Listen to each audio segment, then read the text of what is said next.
కడప జిల్లా బద్వేల్‌లో ఇప్పుడు ఎక్కడ చూసినా ఒకటే హాట్ టాపిక్‌గా మారింది. బద్వేల్ నియోజకవర్గ టీడీపీలో రాజకీయ మార్పు. ఇక్కడ నాయకత్వాన్ని అధిష్టానం మార్చబోతుందంటూ వస్తున్నటువంటి ఊహాగానాల నేపథ్యంలో సర్వత్రా కూడా దీనిపైనే చర్చ జరుగుతూ ఉంది. అయితే గతంలో కూడా మనం దీనిపైన ఒక వీడియో చేయడం జరిగింది. ఇప్పుడు ప్రస్తుతం ఇన్‌చార్జ్‌గా కొనసాగుతున్నటువంటి రితీష్ రెడ్డి నాయకత్వం పట్ల స్థానికంగా ఉన్నటువంటి నాయకులు, కార్యకర్తలు వ్యతిరేకతతో ఉన్నారు. ఈ ఫీడ్‌బ్యాక్ అధిష్టానానికి అందింది. ఆ నేపథ్యంలోనే ఇక్కడ నాయకత్వాన్ని మార్చాలి. డీసీసీబీ బ్యాంకు చైర్మన్‌గా పనిచేస్తున్నటువంటి సూర్యనారాయణ రెడ్డికి కొత్తగా ఇక్కడ నియోజకవర్గ ఇన్ఛార్జ్ బాధ్యతలు ఇవ్వాలన్న ఆలోచనలో అధిష్టానం ఉంది. ఆ విధంగా కూడా కసరత్తు చేస్తున్నట్టుగా తెలుస్తుంది అంటూ గతంలో మనం ఒక వీడియో చేయడం జరిగింది. అయితే అప్పటినుంచి కూడా రాజకీయ పరిణామాలు వేగంగా మారుతూ వస్తూ ఉన్నాయి. ఈ ఊహాగానాలకు బలం చేకూర్చే విధంగానే ఈ రాజకీయ పరిణామాలన్నీ కూడా చోటు చేసుకుంటూ ఉన్నాయి. గత వారం రోజుల నుంచి కూడా సూర్యనారాయణ రెడ్డి పూర్తిగా స్పీడ్ పెంచారు. నియోజకవర్గ వ్యాప్తంగా ప్రతి పల్లెకు కూడా వెళ్తూ ఉన్నారు. ఎక్కడ నాయకులు ఆహ్వానించినా కూడా అక్కడికెళ్ళి ఆ కార్యక్రమాల్లో పాల్గొంటున్నటువంటి పరిస్థితి కనిపిస్తుంది. మరోవైపు రితీష్ రెడ్డి వర్గంలో ఉన్నటువంటి నేతలందరూ కూడా ఒక్కొక్కరు ఆహ్, వ్యతిరేకతతో వెనక్కి వస్తూ ఉన్నారు. రితీష్ రెడ్డి నాయకత్వాన్ని ఇక బలపరచలేము, తనతో ఉండలేము, ఆయన నాయకత్వంలో పని చేయలేము అన్న ధోరణితోనే వాళ్ళందరూ కూడా వ్యవహరిస్తున్న పరిస్థితి కనిపిస్తుంది. వారిలో ఒక్కొక్కరిగా ఇప్పటికే సూర్యనారాయణ రెడ్డికి టచ్‌లోకి వస్తున్నట్టుగా తెలుస్తోంది.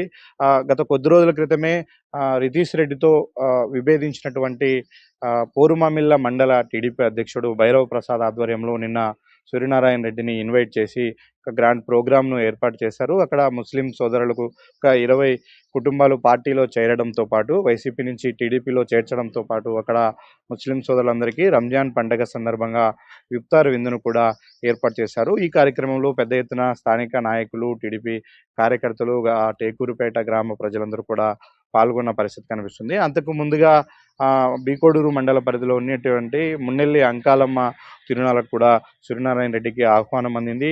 అక్కడికెళ్ళి స్థానిక టీడీపీ నాయకులతో కలిసి అంకాలమ్మను దర్శించుకోవడం జరిగింది. అయితే ఈయన పర్యటనలో ఎక్కడా కూడా రాజకీయ కామెంట్స్ చేయకపోయినప్పటికీ వీళ్ళు నిర్వహిస్తున్నటువంటి ప్రోగ్రామ్స్ కానీ, సూర్యనారాయణ రెడ్డికి అందుతున్నటువంటి ఆహ్వానాలన్నింటినీ కూడా పరిగణలోకి తీసుకుంటే ఒకసారి పరిశీలిస్తే అధిష్టానము గో హెడ్ అని చెప్పినట్టుగానే మనకు అర్థమవుతుంది. అందుకే సూర్యనారాయణ రెడ్డికి అధిష్టానం నుంచి ఆ రకమైన సంకేతాలు అందడం వల్లే ఆయన ప్రజల్లోకి చురుగ్గా వెళుతూ ఉన్నారు. గతంతో పోలిస్తే ఇప్పుడు యాక్టివ్‌గా ప్రతి ఒక్క పల్లెకు చేరుతూ ఉన్నారు.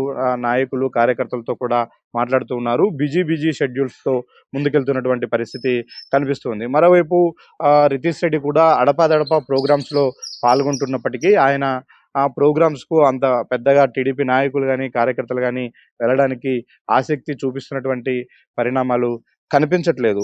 ఇప్పటికే అధిష్టానము నియోజకవర్గంలో ఇన్ఛార్జు మార్పు విషయానికి సంబంధించి అనేక దఫాలుగా సర్వేలు చేసింది. అనేక రకాల ఫీడ్‌బ్యాక్స్ తీసుకునింది. ఈ నేపథ్యంలో ఇక అధికారిక ప్రకటన ఒకటి మాత్రమే మిగిలి ఉంది. ఇప్పటికే సూర్యనారాయణ రెడ్డికి తాను కాబోయే ఇన్ఛార్జ్‌గా నిన్నే నియమిస్తున్నాము అంటూ అధిష్టానం సంకేతాలు ఇచ్చిన నేపథ్యంలోనే ఆయన స్పీడు పెంచినట్టుగా అర్థమవుతుంది. అంటే రితీష్ రెడ్డి నాయకత్వాన్ని కాదని ఇక్కడ సూర్యనారాయణ రెడ్డి నాయకత్వంలో పనిచేయడం కోసం వాళ్ళందరూ కూడా ఆసక్తి చూపిస్తున్నటువంటి పరిణామాలు చాలా స్పష్టంగా కనిపిస్తూ ఉన్నాయి. ఈ పరిణామాలన్నింటినీ గమనించినటువంటి రితీష్ రెడ్డి గాని, మాజీ ఎమ్మెల్యే విజయమ్మ కూడా కొంతలో కొంత సర్దుబాటు చేసుకునే ప్రయత్నాలు చేస్తూ ఉన్నారు. నష్ట నివారణ చర్యలకు దిగారు. ఇప్పటికే విజయమ్మ అసంతృప్తి నేతలందరినీ కూడా కలిసి మళ్ళీ వాళ్ళ మధ్య దూరాన్ని తగ్గించుకొని అందరితో కలుపుకొని పోయే ప్రయత్నం చేసినప్పటికీ ఒకరిద్దరి అసంతృప్తి నేతలను కలిశారు. వాళ్ళ నుంచి సరైనటువంటి స్పందన రాకపోవడంతో ఆ ప్రయత్నాన్ని కూడా విరమించుకున్నటువంటి పరిస్థితి కనిపిస్తుంది. ఎవరైతే ఇంతకాలం వాళ్ళ లీడర్‌షిప్‌లో పనిచేసి ఇప్పుడు దూరంగా ఉన్నారో వాళ్ళందరినీ మళ్ళీ దగ్గర చేర్చుకోవాలన్న ప్రయత్నం కూడా బెడిసి కొట్టడంతో ఇక వాళ్ళు కూడా చేసేదేమీ లేక పూర్తిగా చేతులెత్తేసిన పరిస్థితి కనిపిస్తూ ఉంది. ఇక మరోవైపు అధిష్టానం ఏ క్షణమైనా నియోజకవర్గ ఇన్ఛార్జ్ ప్రకటనను అధికారికంగా ప్రకటించే అవకాశాలు కనిపిస్తున్నాయి. రాష్ట్ర వ్యాప్తంగా టీడీపీలో ఉన్నటువంటి ఎక్కడైతే ఎమ్మెల్యేలు ఓడిపోయారో, కూటమి పార్టీ ఎమ్మెల్యేలు గెలవలేదో ఆయా ప్రాంతాల్లో టీడీపీ నియోజకవర్గ ఇన్ఛార్జుల పనితీరును మొదటి నుంచి కూడా టీడీపీ అధిష్టానం క్షుణ్ణంగా పరిశీలిస్తుంది.